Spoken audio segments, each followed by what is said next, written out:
While it's been easy to forget about the fact that the Carolinas are still partially underwater from Hurricane Florence, and most of the reason we've forgotten about that is because of all of the insanity taking place in Washington, D.C. with the Brett Kavanaugh confirmation.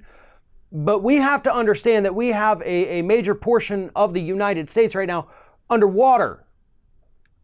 And the story is so much worse than anything the media has been talking about. This week, the EPA had to start evacuating multiple families from their homes in South Carolina because it turns out that the floodwater that went into their home was contaminated with cancer-causing chemicals. Cancer-causing chemicals, by the way, that came from industrial pollution.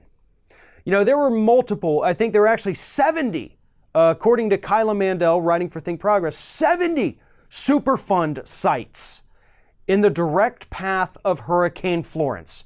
Now, a lot of those where you just have all of this cancer-causing corporate toxins, soup, basically, of deadly chemicals for human beings, got filled up with floodwater. And then it just became part of the floodwater. That's why the EPA is finding this stuff in people's homes. We have coal ash ponds, which is also a highly toxic substance that rose up with the floodwaters and became a part of it, spreading those toxins all around the communities, letting it seep into the soils, down into the aquifers, so that it's going to come out when people turn on their sprinklers to water their lawns. I mean, for years and years and years, this stuff is going to contaminate those areas because this particular part of the country happened to be so polluted and so filled with those corporate toxic Superfund sites. And the worst part is nobody's talking about it. I mean, at least, even with as dysfunctional as the EPA is today, at least they were out there doing their job in this one instance, testing these homes and immediately getting these people out, telling them, listen, we're going to have to put you up somewhere else. You cannot be in your home. These chemicals, in most cases PCBs, which are polychlorinated biphenyls, they are cancer-causing chemicals. They said, listen, these chemicals are in too large a concentration in your house. You got to get out. We'll take care of the arrangements, the accommodations. We're going to pay for it. But get out of your house before you and your family are in serious danger. So kudos to the EPA for finally doing their job here.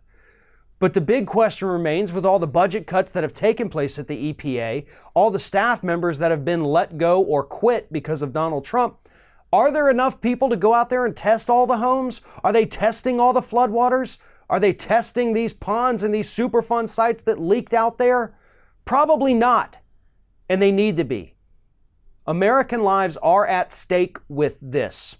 And unfortunately, due to the latency of some of these chemicals, people may not develop these disgusting, horrible, deadly diseases for another 5, 10, maybe even 15 or 20 years.